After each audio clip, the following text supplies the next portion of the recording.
मतमसिदा मयादा फिबुन नमेबा आंगांसे ngasagi khong manungdani ma taise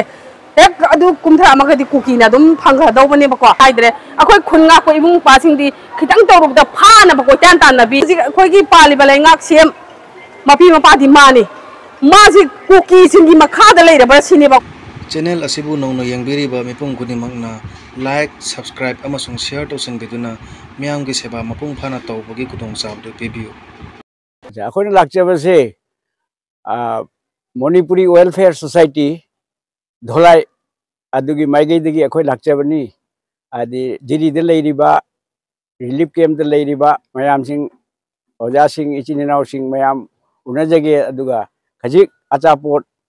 abudi potha pot kumbani akhoi na pujarei base yamna dinati begra di akhoi na jogjaba ngamjadraminina begra gi pot se mafam asida sinajage aina akhoi na kaujarakpani aba asini अखोइना Samlap वारी अखोइना लाक्चबसे अखोगी धोलाई से actually दे अखोइ लम जामना चावब area दि नते अखोइ एरिया से जामना पिकना अपिक एरिया नि अखोगी से जामना दि थापतबा अदु सोइजाइना ताबनिना को लम से अखोगी खुन तरित तरा रोम लई जाम पिक अपिक खुननि अखोइना सेमजरिबा अखोइ यूनिट से अखोइ एसोसिएशन से मदुना अखोगी आगे अखोगी लेहौरीबा ओजा गुरु सिंहसिना इमा इनोन सिंहसिना आइबदि यामना थवाइ जाउना मखोइ अखोइ सिदा चलुदबा जादे अदि जिरिदा अवाना तारिबा मिसिंग अखोइ ngamjaba खरद ओरसु पिरुदबा जादे हाइबा सरुक्तगी अखोइना मखोगी जाथंग इजरगा MANIPURI WALFARE SOCIETY ना मसे थौ कैना थौ ओइना अखोइना पांथोकजबनि अदना मयाम पुनमक अखोइ आशा तौजे असिगी रिलीफ कैम्प दा लेरिबा मयाम पुनमकसे आइबदि असिना पेनबीदुना नादा जेक्तबा ओइना लेबिबा अदुगा यामना थुनमक मखोइ मयुमेमदा हंजनमा ngambagi aina ishorgi mafamda nijabaga asa sigida aina sum potha jare ngasigidi oina saning bai pai sai chinau gi chasno karigumwa ibok na karigumwa saning de hairagadi ishorgi lamida madu afabani sa dana dum leibado madu hatang de sokada banate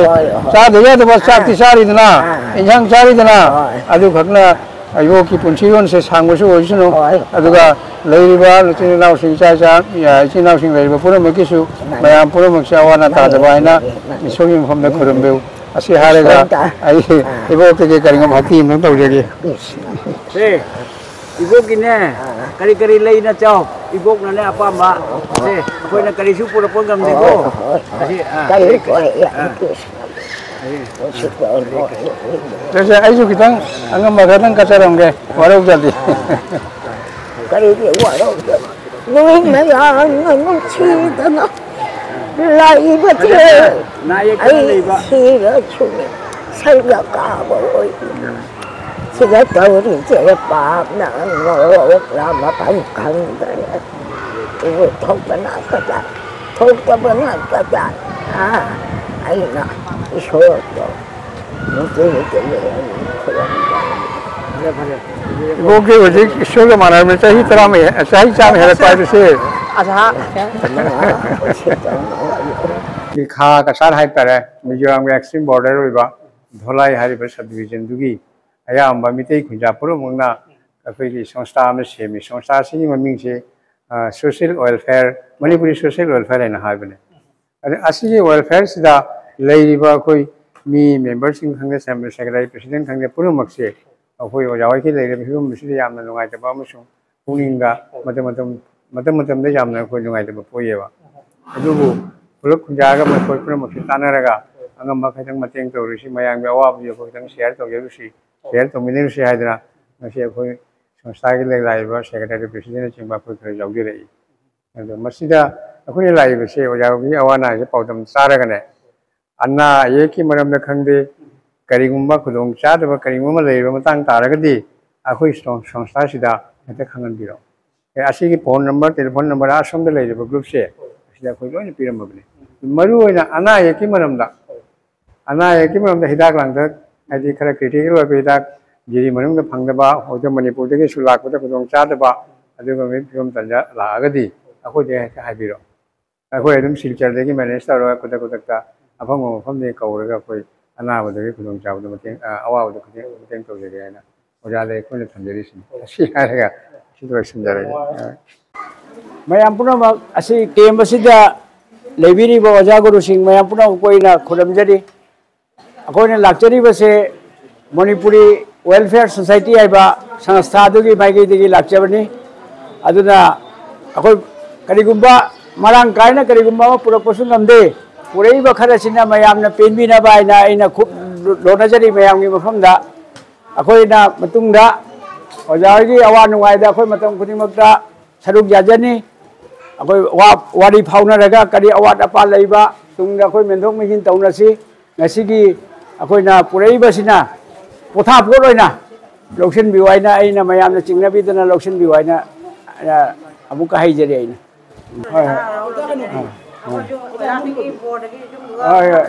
aduni akoina haris akoina asa tawrisi duni mayam kogi sports complex asida awaba kaya khangduna leibiriba aigi nungsijaraba angang sing madi angang hinge uraga nuhaitaba ado ima indo leiriba akhoigi oja guru sing mayam puno ko aina ahan maktada nulukchari akoina lakchabase bam dagini akoi leirise bam koi ado akoi sanstha sigi mamingna Manipuri Welfare Society haina tholi akoi mingthonse adugi tarap tagi akoi mafam asida lakchabani akoina lakchari base akoina koliba akoi sanstha gi manung chanba khungang singga maming pallabada bam Rampur hai bam Malugram Telisiva Manungkhun Rijap adegi Panisagar Jalangha asumaina akoi khun singye chaina taba akoina leijariba mafamse khundi haijaba adugu jumnak tara mari mangana ka dum khunama semba jamna chawdi chawdabane jamna choyaina na taba mafamne akoina lakcharibas aduna akoi lehoriba akoi khungang dugi maindon singduna maduma pang singsina mafam masida noi chattaba yade awana tariba mayam singsigi potha poto oragasu ising chakhomata orsu puraga noi chalo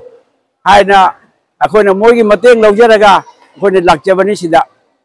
sirasu sangasu akoi ngaksara leijarage haibadagi moina yadabadagi khitang safagadaba mafamda thokragadi masa awabasi hena tarakani हाइबा तब अखोई तांग तरुक अखोई से गुलाथों थोएको मी सिबगी थौदोकसे अदुगा तांग तरेसिदा अखोई पुथोपीरे पुथोगा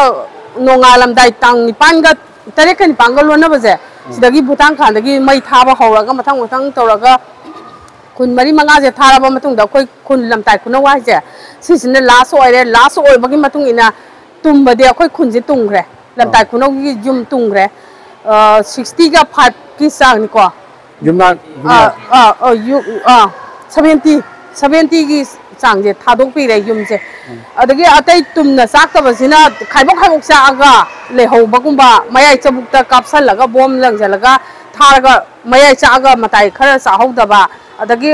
सोरोक्तगी कापसल लेरगा बेनतागुंबा साखरगा खाइबोम लेहौबा असुमजु खरा यावी अदुगा ngसाइगे जुमै थाको नुमिसिदसु कमाई तौगे हाबदा अखोई खुन्ना को इबुंग पा खरा थीबा फंगदना अवाब अम ओइखि ओइरगा ngसाइ मोइसिना माइगे अहुम मरिदगी मोइसि एक्टर राउंड तौसलगा थारको पोनेबा युम अखोई युम थाबि रैसे अदैदा खुन्ना अवबसिंगसिदि खाली खुन्ना ए हाइबे वानी मखुता सै मते पारा कई दौदोइनो मोइदि खुलाइदो मतिक चाना पोरे हारगा लाबनेबा लागा मोइने युम थाना मोइने मैतै अखोइदा लाउसलकवा कदौबसे मयाम मेडियादसु बिरंगनी लाउसलगा याम उसी थोइदा तौरमी अदु ngसाइ मांगिबा मयामजे थीबा मतमदा अखोइजा अवाबा मसु ओइरे अदुदै हना अखोइगे पेगनेल ओइबा मसा कुंथा सुरबी आंगांग पिमसा मसु मा थोलकसि याहौद्रेबा याहौदौजे मा मसान पिंग त मरी पोइ अदो हुजिक्ति जिका मंगा सुदोइनी मासे अदे इतोन तोंबी मचासी kapakku matamsida mayada phibun nammeba angang se ngasagi khong manungdani ma taije hek adu kumthra amagadi kuki na dum phangha dawbane bako lokchap sida chen tharaga angang je ma phibun melaga nammaga thamme ba pose mayam tinaro kan wa karakta leirame baba se adagi adumaina akogi kono last yum chaaba matung da post khar changbi baduna puthokpira kone moise aduga nupa mari mangam na santha da loknung dagi kakhale adagi khwaide haloi bam sina phangde tawada mayam namu kari han thoki ge da bed body saru polang oina phange namu haibire adagi aseng boira da na khosi mi pai ba sida kamai tawgada gen thinar kan maje numini ni sur kan da mana bara om dagi kar mana mang khidna khoi gi khul horokwa mahadev ge de phagole eba maje nundang wairam sida admai tawdana awa se mayam mayuk na re do khoina police station sida kai gumba leram da ka ta ga di pura moina ko pai tok san grani ba mafam je akoi maitai je leiba ngam daw su malaktre hojik su akoi gi bengali khangde bisnupia khangde moi gi marak tale ho yum maitai gi se malam malaga thira ga moi thari ba kana hoje ase akoi maitai haiba jati je lehaning draba male ba mafam je da kai gumba akoi gi border ni akoi na lamtai khunau china pura su nga aga leira bane ba ade thangna ba khun je khaga di piksai maitai akoi leiri sing ja ma men di lamtai khunau china mel oina saure khun je adura kai gumba akoi maitai khun mari manga china kai gumba hogola tholakwa taraga di jiri mayon sida kari ora kada ge haiba je akoi ju khatang di lang tak na re kai gumba akoi china leiroi leibang ngamroi leige akoi post pbi akoi no hojik hai je hojik lengak sida akoi na pami sina post matik chana pbi akoi bodan nga ke ba adagi lan marak sida di akoi su moina tawra bane akoi defense khar pame ba khulai matik chana pbi o ba ko lan loira ga akoi moida sina thoke ba akoi gi ibungi pasina le se lan nga ina le ri se kari gumbi ma lei banate ba akoi da akoi da license pi banate ama pi banate akoi mit ka ya ga dai hen kai gumbi upai leite ba ko sire akoi tani mangja ga da akoi maitai khatani ba majority handa ga da ba se akoi hojik pa mi sinam akoi border singak sa ge sire change ngak se ra ge cosmetic sana pibi ro akoi moina yum chage saroida yum mafam mai thagi be akoi wana sarga jo akoi lei ra ge ba akoi ri kem sida no ma ge ai pinum tangi sara ani sara ga akoi kamai na isa sem doino ba akoi habam khangdre ba isa sing na di larik tam ningi khoningi pi ba angang sing ju larik tam je sida sali khong na thilli hala khodi mama ngai don wa don okto da lai laga ju si akoi gi di jiri ha je singnong ngak ta ne ba huran ba kam go du karai le ram doino khoi khangde ba ado huji khoi gi pali ba lai ngak sem mapi ma pa di mani ma si kuki sing gi makha da lai ra ba sini ba khoi na hangningi je akoi gi yong na ma long mapu ta le hai ba gi phibam du da lai re jiri sida lai ri si maitai natra bra sini ba asam ka sa da lai ba khoi gi maitai gi ai gi e gi mari du na de akoi ngasi ri kem da lai je tv ra e ba awana hangbi da na awala pa lakpiri si ibung sing dina la iba degi akoi gi NGO mayam la lakpiri si akoi yam thagali yam thamoi chautoi akoi na adu ko mapi mapa oi ba man ngasi bong lakte ba asi kari gi no sini bong moi ma si maitai gi e cheng dra ba si ju hangning e ba akoi na akoi jiri da lai ri se state ama dagi laga saidang ga lai bra ba akoi se refuse duna khut tha ba de kai mai dre akoi khunga ko ibung pa sing di khitang tawru da pha na ba ko tan tan na bi ba moi da case ban san bi FIR pan san bi re aduga khangde moi da tawri se kari no ba sem na ngasi tawri se kai no sine mi oi no ubi dre ba ko je awa da awa ba ha pe ba isai su gi khan ga dra no mo gi sang da ba ya da ba dum la e hai ba moi na ayu ki sara manum dang sara ma tawra ga ko se kayang kuina no mo pham ji da khoi na lai doi se ai gi aseng wa yum pham horo pham da khoi chan chan ninge ba wa na sara na ma ka sara ga su ne na ta ba pu si ha do lai ba sida karai da no ana yak yauk thalai sabai mai sa khang ma ngamdre hojing makta ju hospital da halama lai ri ba hojing pu khatana ngasi humni sure ba ngasi ma pu khra ba handicap anga am su lai ngasi ma pu khat kan ni yang kona hairam mane ba ada mi la kani som da khoi gi mayam la kani bung jing la kani ko kani am khoi ji sat hau da bane ba ada sigum awa ba mayam ji bo dum khoi je dum u na kap ga na tan upai lai tre ba khoi je ada sem na di ubi dre ba mana